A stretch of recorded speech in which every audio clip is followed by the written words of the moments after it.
Hello hello hello আজকে আপনাদেরকে নিয়ে যাচ্ছি অ্যাভিনিও শহরে। প্রথমেই ফ্রান্স বলতে যে জিনিসটা আমাদের মনে পড়ে সেটা হলো আইফেল টাওয়ার, মোনালিসা, মানে প্যারিস শহর আর কি। কিন্তু সেই প্যারিস শহর থেকে একটা উইকেন্ড ট্রিপেই আপনি পৌঁছে যেতে পারেন দক্ষিণ ফ্রান্সের এই ভীষণ সুন্দর জায়গাটা, যেটার নাম হলো অ্যাভিনিও। বন্ধু বান্ধব বাড়ির লোকের জন্য সুভেনিয়ার কিনবেন, তাহলেও কিন্তু এই শহরে এক গাদা অপশান আছে আপনার জন্য, আর একেবারে অন্যরকম দেখতে। তার সাথে আছে রোন নদী আর দারুণ সুন্দর পোপের প্যালেস আর ন্যাচারাল বিউটি তো বলতেই হবে। তো রিসার্চের ফাঁকেই বেরিয়ে পড়লাম পায়ে হেঁটে এই শহরটাকে ঘুরে দেখতে আর আপনাদের দেখাতে। সেই রোমান সাম্রাজ্যের সময়কাল থেকে বাণিজ্যিক কেন্দ্র হিসাবে গড়ে ওঠা অ্যাভিনিওতে আজও পাওয়া যায় অসাধারণ নানান জিনিস। দক্ষিণ ফ্রান্স ল্যাভেন্ডার ফুলের জন্য কিন্তু বিখ্যাত। এখানকার দিগন্ত বিস্তৃত ল্যাভেন্ডার খেতে যে ফুল পাবেন সেই ফুলগুলোই এখানে শুকিয়ে বিক্রি করা হয়, আর টুরিস্টে ভর্তি থাকে। তো আমি যেহেতু সামার শেষের দিকে গেছি তাই ভিড়টা কিছুটা হলেও কম ছিল। গ্রীষ্মকালে আসলে কিন্তু ভিড় ভালোই পাওয়া যাবে, তবে প্যারিসের মতো অতটাও নয়। আপনাদের দু একটা দোকানে কি পাওয়া যাচ্ছে একটু ঘুরিয়ে ফিরিয়ে দেখাই। এই যে ছোট্ট ছোট্ট যন্ত্রগুলো, এর যে হাতলগুলো আছে সেটা ঘোরালে কিন্তু টুং টুং করে খুব সুন্দর মিউজিক বাজবে। আর এই দোকানগুলোতে ভর্তি করে দেওয়ালে টাঙানোর ম্যাগনেট, নানান ধরনের টিকটিকি, কেন জানি না এরা এত সুন্দর ডিজাইন করা টিকটিকি বিক্রি করছে। এগুলো কি টিকটিকি নাকি অন্য কিছু, সাপ টাপ গোছের কিছু কি কে জানে, কিন্তু দেখতে ভারী সুন্দর। শুধু একটাই সমস্যা যে এগুলো টিকটিকি। আর টিকটিকি যে শুধু রঙিন তাই নয়, কালো কালো রঙেরও আছে, আবার এই আগুনের গোলার মতো দেখতেও একজন আছে। এই আগুনের গোলার টিকটিকির দাম কিন্তু প্রায় 2800 টাকা ভারতীয় মূল্যে। আর এছাড়া ল্যাভেন্ডার যেহেতু এখানে বিখ্যাত, তাই বেগুনি রঙের নানান ধরনের জিনিস কিন্তু এখানে বিক্রি হয় ওই ফুলের কালারকে মিমিক করে। চারিদিকে মধ্যযুগীয় আর্কিটেকচার, আর তার মধ্যে এই সুভেনিয়র শপগুলোতে পাওয়া যায় অসংখ্য জিনিস। তো পুরো পরিবেশটাই একটা এতটাই সুন্দর। আর যারা নানান ধরনের ছোট ছোট ঘর সাজাবার জিনিস কিনতে ভালোবাসেন বা একটু বোহেমিয়ান টাইপের স্টাইলের জিনিসপত্র কিনতে ভালোবাসেন, এখানে কিন্তু সেই ধরনের জিনিস আপনি অসংখ্য পাবেন। রাস্তায় যখন হাঁটবেন তখন এত সুন্দর শান্ত পরিবেশ যে মন আপনার তাতে ভালোই হয়ে যাবে। এই সময়টা যেহেতু হেমন্তকাল শুরু হচ্ছে, তাই গাছের পাতা কিন্তু একটু ঝরতে শুরু করেছে, কিন্তু এখনও টেম্পারেচারটা ভালোই আছে, মানে মোটামুটি 25 ডিগ্রি মতো, এখনও ঠান্ডাটা পড়েনি। তা সেই কারণে সোয়েটার পরতে হচ্ছে না, এমনি পাতলা জামা গায়ে পরেই হেঁটে বেড়ানো যাচ্ছে। অ্যাভিগনন শহরটি যখন মধ্যযুগে পোপের প্যালেসের জন্য বিখ্যাত স্থান ছিল, তখন একটা প্রাচীর তৈরি করা হয়েছিল। সেটা সেই সময়কাল থেকে প্রায় 500-600 বছর ধরে আজও দাঁড়িয়ে আছে। আর সেই প্রাচীরের মধ্যেই অ্যাকচুয়াল পুরনো শহরটা অবস্থিত, আর তার বাইরে নতুন শহর গড়ে উঠেছে। তো এই টয় ট্রেনে করে ট্যুরিস্ট নিয়ে এই প্রাচীরের ভিতরকার শহরটাকে ঘুরিয়ে দেখানো হয়। আর টয় ট্রেনটা যে শুধু মেন রাস্তা দিয়ে চলে তাও নয়, এরকম ছোট্ট ছোট্ট গলিগুলোর মধ্যে দিয়েও কিন্তু যাচ্ছে। তো ডান হাতে যে পাঁচিলটা আছে সেই পাঁচিলটা কম করে 500 বছরের পুরনো পাঁচিল। 1400 শতকে যখন এই শহর পোপের বাসস্থান কেন্দ্র গড়ে উঠেছিল, সেই সময় তৈরি করা হয়েছিল আক্রমণ দাঙ্গা থেকে রক্ষা করার জন্য এই পুরনো পাঁচিল। এখন মাঝে মাঝেই ভেঙে যাওয়ার জন্য নতুন করে সিমেন্ট লাগিয়ে জিনিসটাকে রক্ষা করা হয়েছে। 4.5 কিলোমিটার দীর্ঘ এই প্রাচীর বরাবর আপনি কিন্তু হাঁটতে পারবেন, দৌড়তে পারবেন, আর হাত দিলেই আপনার মনে হবে সেই পুরনো যুগে ফিরে গেছেন। কোন সময়কার মানুষজন যারা ফোন সম্বন্ধে কিছু জানতোই না, ক্যামেরাও জানতো না, সেই সময়কার মানুষজনও এই পাঁচিলের ধার দিয়ে তো হেঁটেছিল। আর আজকে 2024 সালে এসে আমি একজন কোথা থেকে কোন দেশ থেকে এসেছি যার তো এখানে আসার কথাও নয়, সেই ভারত থেকে এসে একজন বাঙালি মেয়ে, যার মধ্যে ডিএনএ হিসাবে তো ফ্রেঞ্চদের ডিএনএ অবশ্যই নেই, কোথাকার ডিএনএ আছে তাও জানি না, সেই মানুষ এসে এখানে হাঁটছে, সেই পাঁচিলকে হাত দিয়ে ছুঁয়ে দেখছে। তো ভাবনাটা ভেবে আমার খুব অবাক লাগছিল যে এরম তো কত পৃথিবীর দেশ থেকে এসে মানুষ এই পাঁচিলের চারধারে ঘুরে বেড়াচ্ছে, হাত দিচ্ছে, ছেড়ে যাচ্ছে তাদের হাতের ছাপ, আর মনে নিয়ে যাচ্ছে একরাশ অনুভূতি। কোথাকার ডিএনএ আমার শরীরে আছে এই প্রশ্নটা এই কারণেই করলাম যে জানি না, কেন জানি না, কারণ 500-600 বছর আগে, মানে সেই সময় আমার পূর্বপুরুষদের সংখ্যাটাও কিন্তু অনেক বেশি, মানে যদি জেনারেশন টাইমকে আমরা 30 বছর ধরি, তাহলে 30 বছর আগে আমার 2জন পূর্বপুরুষ মানে আমার মা বাবা, তেমনি 60 বছর আগে 4জন দাদু দিদারা, আর তার থেকেও আগে মানে 100 বছর আগে অ্যাকচুয়ালি 8জন পূর্বপুরুষ ছিল। তো সেই হিসাবে আপনি যদি 500 বছর আগে যান তাহলে আপনার 65,000 পূর্বপুরুষ ওই 65,000 লোকের ডিএনএ দিয়ে তৈরি হয়েছি আমি, তাই তারা যে কোথাকার জানি না। তবে এদের সকলের মধ্যেই আমার মনে হয় বাংলা বা বাংলার আশপাশের অঞ্চলের ডিএনএই পাওয়া যাবে। কেউ পৃথিবীর এত দূর থেকে ফ্রান্স থেকে এসেছিল কিনা মনে হয় না, তবে জানি না, ভগবানই জানে। যাই হোক, চলুন তারপরে শহরটাকে ঘুরে দেখি পায়ে হেঁটে, আর আপনাদেরকেও দেখাই চারপাশে কি কি দেখতে পাচ্ছি। মধ্যযুগীয় সমস্ত স্থাপত্য, গথিক আর্কিটেকচার, এটাই এখানকার বিশেষত্ব। আর তার সাথে রোদ ঝলমলের দিন, সবুজ মাঠ আর নীল রোন নদীর জল মনটাকে আমার একেবারে ফুরফুরে করে দিয়েছিল। আকাশটা ছিল সেদিনকে ঘন নীল, আর সে কারণে ছবিও খুব সুন্দর উঠছিল। এখানে একটা আধভাঙা ব্রিজ আছে, আর সেই ব্রিজটাও কিন্তু অ্যাভিগননের খুব ফেমাস একটা জায়গা। কখনো আমি অ্যাভিগনন আর কখনো অ্যাভিনিও বলে ফেলছি। আসলে ইংরাজিতে উচ্চারণ করলে মনে হয় অ্যাভিগনন হবে, কিন্তু প্রাচীন কাল থেকে ফ্রেঞ্চরা এই অঞ্চলকে অ্যাভিনিও বলে থাকে। যদি কারুর এই অঞ্চলের ইতিহাস জানতে হয় তাদের জন্য এই ছবিটা তুলে রাখলাম। আর আমি এখন সেই ব্রিজটার উপরে উঠছি। জানলে অবাক হবেন যে এই ব্রিজটি তৈরি হয়েছিল 1200 শতকে, মানে ভাবতে পারছেন আজকে থেকে প্রায় 800-900 বছর আগেকার সময়কার কথা বলছি। সেই সময়ে তৈরি করা একটা ব্রিজের উপর দিয়ে আজকের শতকে রিয়া হেঁটে চলেছে আর আপনাদের জন্য ভিডিও বানাচ্ছে। আমার ভেবেও অবাক লাগছে যে মানে পৃথিবীতে হোয়াট ওয়ার দ্য চান্সেস কি আমি এই ব্রিজটার উপরে এসে পৌঁছবো। প্রবাবিলিটি যদি করতে যান, মানে আমার এখানে পৌঁছানোর প্রবাবিলিটি তো খুবই কম। সেই কোথায় বাংলায় থাকি, সেখান থেকে 1200 শতকে নির্মিত একটা ফ্রেঞ্চ ব্রিজের ওপরে এসে হেঁটে বেড়াচ্ছি। তো প্রথম এই ব্রিজটাতে ওঠার পরে নিচে দেখছি একটা মেন রাস্তা যাচ্ছে, আর সেই রাস্তাটা পেরোতেই ব্রিজটা শুরু, মানে ব্রিজটা রাস্তার ওপর থেকেই শুরু হয়ে গেছে। ব্রিজের ওপর থেকে নিচে রাস্তা দেখছি, আর রাস্তাটা পেরিয়ে যেতেই দেখতে পেলাম রোন নদীর নীল জল। কী যে সুন্দর লাগছিল, পায়ে হেঁটে ঘুরছি আর মনটা উদাস হয়ে যাচ্ছে। এই ব্রিজটিকে পোঁ শাঁ বেনজেও বলে। 1177 সালে শাঁ বেনজে বলে একজন কিশোর গায়ক ঈশ্বরের আশীর্বাদে এই সেতুটি নির্মাণ করার উদ্যোগ নিয়েছিলেন। সেই সময় তো বোধহয় আমার পূর্বপুরুষেরা ফ্রান্সের অস্তিত্বও জানতেন না। তারা কেন বলবো, আমার বোধহয় 100 বছর আগেকার পূর্বপুরুষও পৃথিবীর অপর প্রান্তে যে ফ্রান্স বলে কোনো জায়গা আছে সেটাই হয়তো জানতেন না। এত সুন্দর লাগছে না। আর চুলটা আমি ঠিক মানে শ্যাম্পুটা করেই বেরিয়েছি তো, আর হাওয়াতে ফুরফুর করে উঠছে, মুখে চোখে মিশে সেই হাওয়াতে চুল উঠছে, আর মনটা একবারে আমার তার সাথে সাথে এলোমেলো হতে শুরু করেছে। আমার চুলের মতোই চারদিকে যে গাছগুলো আছে সেই গাছের পাতাগুলো কিন্তু সেই একইভাবে দুলছে। তখনও সব পাতা হলুদ হয়নি, মানে হেমন্তকাল তখনও পুরোপুরি শুরু হয়নি। ঠিক গ্রীষ্মের শেষটাতেই আমি ওখানে গিয়েছিলাম, তাই তখনও গাছের পাতার মধ্যে হালকা সবুজ থেকে হলুদ এই পুরো শেডটাই চোখে পড়ছিল। পড়ন্ত বেলায় গেছি, তাই সূর্যটা যেহেতু ডুবার সময় এসে গেছে, তাই আলোটা আরও যেন বেশি সুন্দর লাগছে। এই সময়টাই মনে হয় ছবি তোলার জন্য সবথেকে বেস্ট টাইম। কি বলেন আপনারা? যাতে ব্যবসা বাণিজ্য ভালো করে এগিয়ে যেতে পারে সেই কারণে রোন নদীর দুই তীরকে সংযুক্ত করার জন্য নির্মাণ করার চেষ্টা করা হয়েছিল এই ব্রিজটিকে। এবং যখন তৈরি হয় তখন 22টি খিলান ছিল, যার মধ্যে একটি খিলানের পাশ দিয়ে আমি এখন যাচ্ছি, আর তার সাথে এর দৈর্ঘ্য ছিল প্রায় 900 মিটার। দেখছেন কি সুন্দর করে এই জায়গাটাকে সাজিয়ে রেখেছে। ভিতরে একটি মূর্তিও বানানো আছে, কার মূর্তি সেটা ঠিক আমি বলতে পারবো না। সামনে বেশ কিছু জিনিস লেখা আছে, কিন্তু দূরত্বের কারণে ঠিক কী লেখা আছে পড়ে উঠতে পারিনি। তো এই ব্রিজটা যখন পুরোপুরি তৈরি হয়ে গিয়েছিল তখন তো বললাম যে 900 মিটার তার দৈর্ঘ্য ছিল, কিন্তু এই নদীতে মাঝে মাঝে বান হতো, আর সেই বন্যায় বেশি দিন এই ব্রিজটি টিকতে পারেনি। মোটামুটি 200 বছর কাটানোর পরেই বন্যায় এমন ক্ষতিগ্রস্ত হয়ে পড়েছিল যে তারপরে আরও 200 বছর কোনো রকমভাবে মেরামত করে চললেও তারপরে একেবারেই ব্যবহারের অযোগ্য হয়ে যায়। আর সেই কারণে আজকের এই ব্রিজটা ওই অর্ধেকটাই রয়েছে, পুরো নদীটাকে কভার করে না। তো একদম যতটা অবধি আছে ততটা অবধি আপনি হেঁটে যেতে পারবেন, আর তারপরে রেলিং দিয়ে ব্রিজটাকে বন্ধ করে দিয়েছে। ওর পরে আর ব্রিজের অস্তিত্বই নেই, শুধু ভাঙা অংশটা দেখতে পাবেন। যাদের হাইটে ভয় নেই তারা একদম এন্ড অবধি যেতে পারবে, কিন্তু আমি যেহেতু খুব ভয় পাচ্ছিলাম তাই শেষটায় এসে দাঁড়িয়েছি, কিন্তু নিচের দিক করে ক্যামেরা দিয়ে ছবি তুলতে বেশ ভয়ই লাগছিল।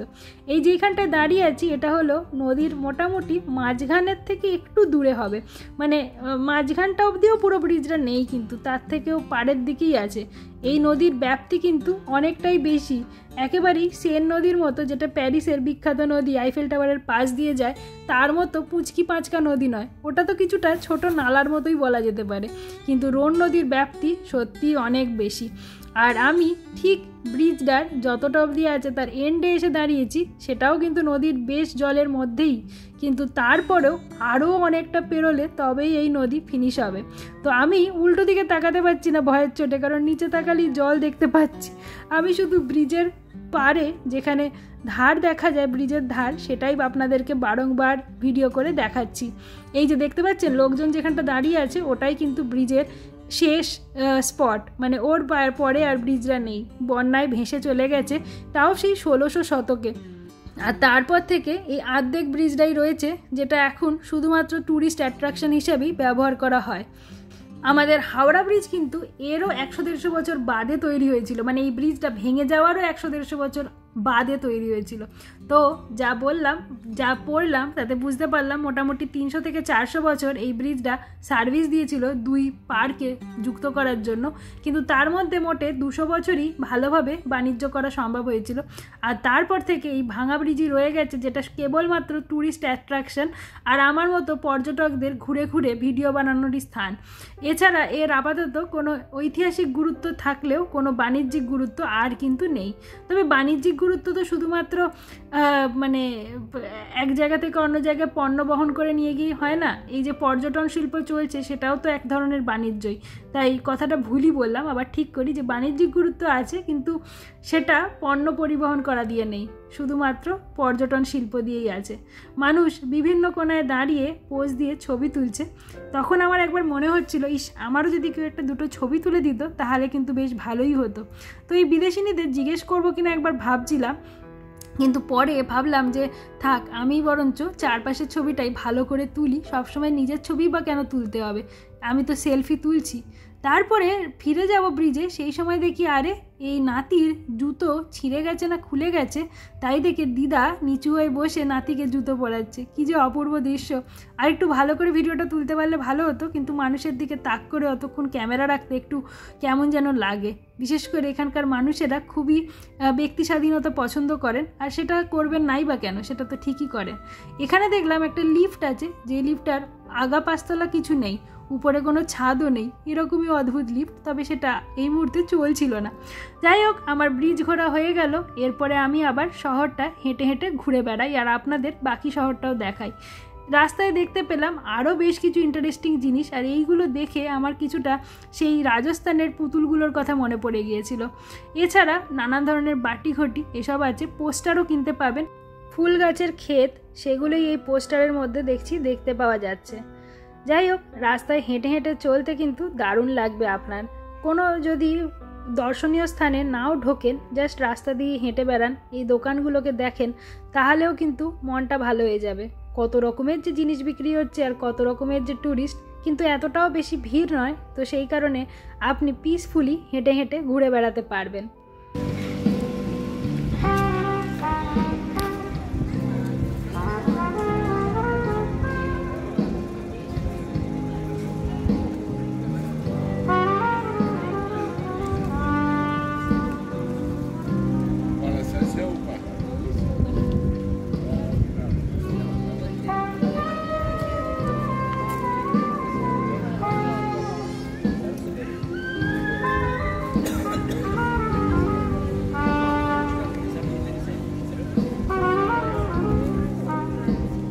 আমি এখন দাঁড়িয়ে আছি ঠিক পোপের প্যালেসের সামনে। 1309 সালে পোপ ক্লিমেন্ট পঞ্চম তার প্রাথমিক আবাসস্থল রোম ছেড়ে অ্যাভিনিয়নে স্থানান্তরিত হয়েছিলেন, আর রাজনৈতিক অস্থিরতার কারণেই তিনি রোম ছেড়ে দিয়েছিলেন বলে জানা যায়। এটি আর তাই থেকেই অ্যাভিনিও পোপেসি নামে পরিচিত এই যুগের সূত্রপাত ঘটে, যেটা কিনা 1309 থেকে 1377 পর্যন্ত স্থায়ী হয়েছিল। একটা ছোট্ট ভাঙা পিলার দেখে তার উপরই বসে পড়লাম, আর বসতেই চোখ পড়ে গেছিল এই আইসক্রিমের দোকানের দিকে। তো সেখান থেকে একটা চকলেট আইসক্রিম কিনে এনে বসে চারিদিকটা উপভোগ করতে থাকলাম। শীতকালে আইসক্রিমটাকে অতটাও এনজয় না করা গেলেও গরমকালে যেহেতু আমি এসেছি তাই কিন্তু বেশ ভালোই এনজয় করছি। আমি আপনাদের রাস্তাগুলো দেখাচ্ছি, সেই সময়কার তৈরি রাস্তাঘাটগুলোও কিন্তু এখনও সেইভাবেই টিকে রয়েছে। পাথরগুলোর মাঝখানে যে সিমেন্টের মতো মেটেরিয়ালটা আছে, মানে যে আঠার মতো, তখন সিমেন্ট ব্যবহার করা হতো বলে মনে হয় না। তো যাই হোক, সিমেন্টের টাইপেরই যে মেটেরিয়ালটা ইউজ হয়েছে সেটা পুরো ক্ষয়ে গেছে, আর পাথরগুলো সেই দাঁতের মতো উঁচু উঁচু হয়ে রয়েছে। আর সেখানেই বিস্তীর্ণ অঞ্চল ফাঁকা পুরো পড়ে রয়েছে। তো সেখানেই বসে গেছে অনেক রকম দোকান, আর তাতে ক্রেপ থেকে শুরু করে আইসক্রিম সবই পাওয়া যাচ্ছে। আর এই টয় ট্রেনটাও ক্রমাগত ট্যুরিস্ট নিয়ে ঘুরেই চলেছে। এটা কিন্তু পোপের প্যালেসের একদম সামনে দিয়ে ঘোরে। তো এখন এই ট্রেনটা পুরো শহরটাকে ঘুরিয়ে এনে ট্যুরিস্টদের কিন্তু এখানে ছেড়ে দিচ্ছে। আমার আইসক্রিমটাও ভালোই তাড়াতাড়ি গলে যাচ্ছে, অতটাও ঠান্ডা নেই, মোটামুটি 25-26 ডিগ্রি টেম্পারেচার, কিন্তু হাওয়া দিচ্ছে সমানে, আর সেই কারণেই তাড়াতাড়ি আইসক্রিম গলে যাচ্ছে। তারপরে হাঁটি হাঁটি পায়ে আমি আবার চলে এসেছি আমার ঘরেতে, যেটা হলো ইবিস হোটেল গ্যাপ। আর সেখান থেকেও কিন্তু অ্যাকচুয়ালি এই যে পাঁচিলটা দেখতে পাওয়া যাচ্ছে, এটা সেই অ্যাভিগননের প্রাচীন অ্যাভিগনন শহরের পাঁচিল, আর আমরা ঠিক আছি সেই পাঁচিলের বাইরে। তবে 1377-এর পরে পোপ আবার প্রত্যাবর্তন করেন সেই রোমেতেই। হোটেলের অবস্থানটা এতটাই ভালো, যার জন্য আমি কাজের সূত্রে এসেছিলাম, তো ঘোরার বেশি সময় হওয়ার কথা নয়, কিন্তু হোটেলটা একেবারে মধ্যযুগীয় শহরটার পাশে হওয়াতে আমি হেঁটে হেঁটেই সমস্ত ভালো ভালো জায়গাগুলো ঘুরে বেড়াতে পারছিলাম। এই হলো সেই পাঁচিলটা। 600-700 বছর আগেকার তৈরি পাঁচিল, দেখলে কে বলবে এখনও কিন্তু দারুণভাবে দাঁড়িয়ে আছে। সেদিন রাত্রিবেলা খেয়েছিলাম এই ভুট্টা সেদ্ধ, তার সাথে KFC থেকে আনা কোক আর কিছু চিকেন। এই খেয়েই রাত্রে শুয়ে গেছিলাম। পরের দিন ছিল আমার ইনস্টিটিউটে লাস্ট দিন। কাজকর্ম করে নিয়ে যেই বাইরে বেরিয়েছি দেখতে পেলাম এই ভিনটেজ গাড়িটা। দারুণ লাগছিল, হঠাৎ করে যেন মনে হচ্ছিল সেই এই ব্যাকগ্রাউন্ডটা যে দেওয়ালটা আছে সেটাও তো পুরনো, তার সামনে গাড়িটাকে দেখে মনে হচ্ছিল সেই পুরনো দিনের কোনো সিনেমাই দেখছি মনে হয়। এইটা হলো সেই ইনস্টিটিউটটা, যেটা হলো ইনরায়, মানে হলো ফ্রান্সের ন্যাশনাল এগ্রিকালচারাল কলেজ আর কি, যেখানে আমি কাজ করি। আমি কাজ করি অন্য একটা ব্রাঞ্চে, যেটা রেন শহরে অবস্থিত। মানে রেন শহরে ঠিক নয়, সেখান থেকে কাছাকাছি একটা গ্রামে অবস্থিত, যে গ্রামে আমি এর আগে থাকতাম, আর তাই নিয়ে প্রচুর ভিডিও এই চ্যানেলে আগেই শেয়ার করেছি। তো আপনি যদি নতুন হন আজকে আমার চ্যানেলে, আমার পুরোনো ভিডিওগুলো দেখতে পারেন। আর এখন আমি আছি ইনরায়তে, কিন্তু অ্যাভিনিও সেন্টারে, সেখানে আমার একটা কাজের সূত্রেই যাওয়া। তো কাজ হয়ে গেল, এবার আমি হাওয়া খেতে খেতে কিছুটা হাঁটবো, আর তারপরেই ট্রেন ধরে ফেরত যাব প্যারিস শহরে। কি ভয়ানক হাওয়া দিচ্ছে। তো হয়ে গেল এখানকার কাজ, এবার আমি বেরিয়ে পড়েছি।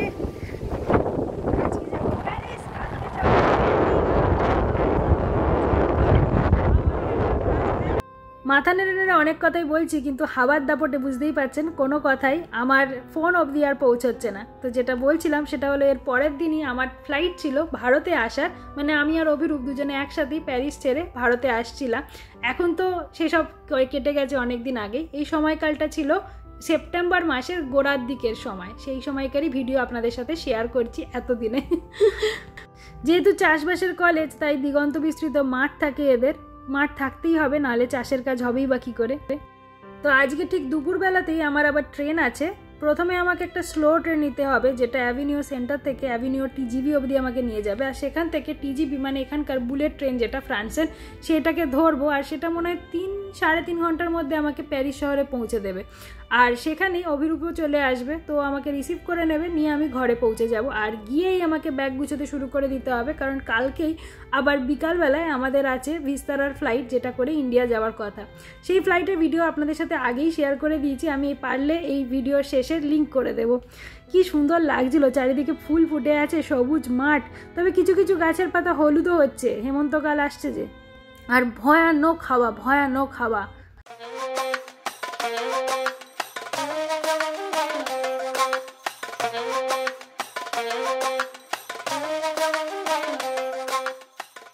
ল্যাব থেকে ফিরতে ফিরতেই দুপুরবেলা হয়ে গিয়েছিল, আর আমার 3টে নাগাদ ট্রেন ছিল। তো তাড়াতাড়ি করে ঢুকে পড়লাম একটা রেস্টুরেন্টে, আর আমার হোটেলটার ঠিক পাশে দেখলাম একটা এশিয়ান রেস্টুরেন্ট, যেটাতে লেখা ছিল আপসারা। তো আপসারা দেখে আমি ভাবলাম এটা তো ইন্ডিয়ান রেস্টুরেন্ট হয় মনে হচ্ছে, আপসারা লেখা মানে অপসরা আর কি। পরে ঢুকে দেখছি যে না, এটা মনে হয় থাই বা ভিয়েতনামিজ রেস্টুরেন্ট, কিন্তু পাওয়া যাচ্ছে জাপানিজ খাবারও। আর পেয়ে গেলাম বাবেল টি। এর আগে বাবেল টির কথা আমি অনেকবার শুনেছি আমার চাইনিজ বন্ধুর মুখ থেকে, কিন্তু কোনোদিনও খাওয়ার সৌভাগ্য ঘটেনি। তো দেখতে পেয়ে নিয়ে নিলাম ম্যাঙ্গো বাবেল টি। দিয়ে ভাবছি যে কি হবে, বুদবুদি উঠবে, বাবেল উঠবে না কি হবে। পরে দেখলাম যে কালো কালো গোল গোল কী সব দিয়েছে। তারপরে সেটাকে বের করতে যা বুঝতে পারলাম, কিছুটা ওই সাবুদানার মতো একটা কিছু ব্যাপার, বুঝেছেন? বড় বড় গোল গোল, খেতে কিন্তু বেশ টেস্টি। এরম বড় বড় সেই হজমিগুলির মতো দেখতে, কিন্তু টেস্টটা একেবারেই হজমিগুলির মতো নয়। খেতে ভালো, খারাপ না। আর তার সাথে ম্যাঙ্গোর টেস্টটা আছে, তো সব মিলিয়ে বাবেলটি কিন্তু দারুণ জমে গেল। তার সাথে নিয়ে নিয়েছিলাম সুশি, দেখতেই পাচ্ছেন। তো আমি ফ্রান্সেই কিন্তু আমার দেখছি বেশি ভালো লাগে সুশি খেতে। যখন কিয়োটোতে জাপানে গেছিলাম তখন কিন্তু অতটা ভালো লাগেনি। তার আরেকটা মেন কারণ হলো যে কিয়োটোতে ওরা সয়া সস, মানে যেটা নোনতা নোনতা সয়া সস আমাদের ইন্ডিয়াতে পাওয়া যায় না, সেটা দিয়েই দিয়েছিল। ফ্রান্সে কিন্তু দুরকম সয়া সস দেয়। একটা সয়া সস সুক্রে বলে, সুক্রে মানে হলো চিনি মেশানো, আর তার সাথে আরেকটা সয়া সস যেটা নোনতা নোনতা। তো ওইটা থাকার জন্য, চিনি মেশানো সয়া সসটা থাকার জন্য আমার এই সুশি খেতে ফ্রান্সে কিন্তু দারুণ লাগে।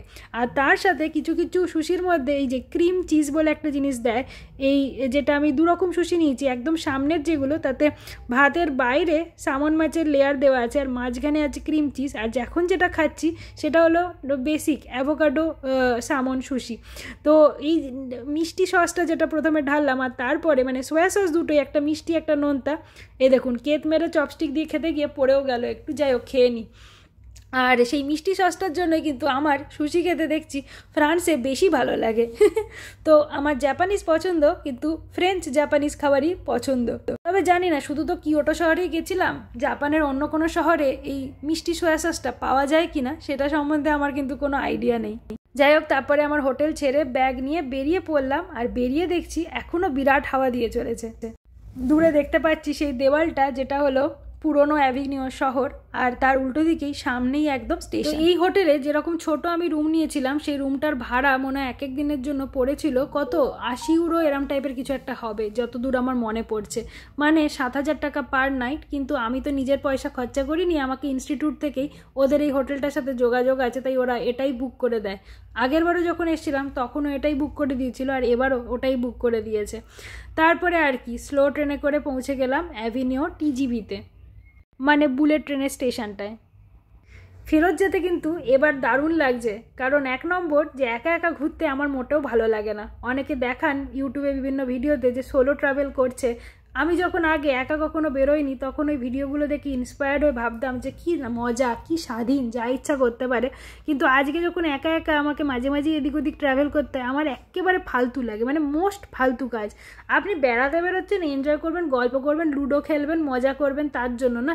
সেখানে যদি কেউই না থাকে তাহলে আর কিসের আনন্দ, জানি না। তো সোলো ট্রাভেল যখনই আমার শেষ হয়, আমার মনটা আনন্দে বিরাট খুশি হয়ে যায়, কারণ আমি এই কাজটাকে মোটেও এনজয় করি না। আপনারা কমেন্টে জানাবেন যে আপনারা একা ঘুরতে ভালোবাসেন, না কারোর সাথে ঘুরতে ভালোবাসেন, নাকি পুরো পরিবারের সাথে ঘুরতে ভালোবাসেন। তো আমার জন্য পুরো পরিবার বা অভিরূপ যে কোনো কিছু থাকলেই হবে, কিন্তু আমি একা একেবারেই ঘুরতে ভালোবাসি না। আর কলিগদের সাথেও ঘুরতে ভালোবাসি না, মানে যাদের সাথে বন্ধুত্ব নেই তাদের সাথে, কলিগদের সাথে খুব ফর্মাল কথা হয়, তো কী ঘুরবো, মানে আনন্দ পাই না। ওই সোলো ট্রাভেলের মতোই হয়ে গেল, একা একা বোরিংভাবে চুপচাপ ঘুরে বেড়াও। তবে ভিডিও করতে যেহেতু ভালো লাগে, তাই ভিডিও করা দিয়ে আমার সময়টা অনেকটাই কেটে যায়। যাই হোক, এবার আমার বুলেট ট্রেন এসে যাবে, আর তাহলেই আমি ঝপাত করে উঠে যাব। এখানে এত বেশি হাওয়া যে ট্রেন স্টেশনটার মানে উপরের যে ছাদটা, সেটা অ্যারোডাইনামিকভাবে তৈরি করা হয়েছে, কারণ না হলে যদি আপনার চৌকোভাবে বিল্ডিংটা তৈরি করা, তাহলে প্রচণ্ড হাওয়ার ঘর্ষণ হবে। এবং শুধু তাই নয়, এখানে স্টেশনটায় আপনার মানে যখন ট্রেন আসবে তার ঠিক আগটাতেই দরজা খুলে বেরোনোর জন্য, কারণ প্রচণ্ড হাওয়া। এতটাই হাওয়া যে অনেক সময় আগেরবার যখন এসেছিলাম মনে পড়ে আমার ট্রলি ব্যাগটা অবধি ধাক্কা খেয়ে সরে কোথায় চলে যাচ্ছিলো, মানে চেপে ধরে রাখতে হবে, এতটাই বেশি এখানে হাওয়া দিতে থাকে। তবে আজকে হাওয়াটা কিছুটা হলেও কম আছে। এবার আমার ট্রেন আসছে, তাড়াতাড়ি করে উঠে পড়ি, আর একটুখানি পরেই পৌঁছে যাব প্যারিসে। দিয়ে দেখা হবে অভিরূপের সাথে, ব্যাগ গুছোতে হবে, এখন 1000টা কাজ মাথায় চলছে। তো তারপরে এই যে দেখতে পাওয়া যাচ্ছে অভিরূপকে, পৌঁছে গেছি প্যারিস শহরে। তো আজকে ভিডিওটা এই পর্যন্তই। যদি ভালো লেগে থাকে আর এতক্ষণ অবধি ভিডিওটাকে দেখে থাকেন তাহলে আশা করি ভালো লেগেছে। তো একটা প্লিজ লাইক করে দেবেন, বন্ধুদের সাথে শেয়ার করবেন, সাবস্ক্রাইব করে দেবেন যদি এখনও অবধি না করে থাকেন। অনেক লোক মানে 70-80% লোকই আমার চ্যানেলের না ভিডিও দেখেন কিন্তু সাবস্ক্রাইব করেন না। তো যদি মনের ইচ্ছা জাগে যে মনে হচ্ছে ভালো বানাচ্ছে মেয়েটা, আর একবার এর ভিডিও যদি ফিডে আসে মন্দ হবে না, তাহলে অবশ্যই সাবস্ক্রাইব করে দেবেন। লিফি সিজন আমার চ্যানেলের নাম, যদি সার্চ করেন তাহলেও খুঁজে পেয়ে যাবেন চ্যানেলটাকে। দেখা হচ্ছে খুব তাড়াতাড়ি পরের ভিডিওতে। সুস্থ থাকুন, ভালো থাকুন, মনের আনন্দে মিলেমিশে সবাই একাকার হয়ে থাকুন। টাটা।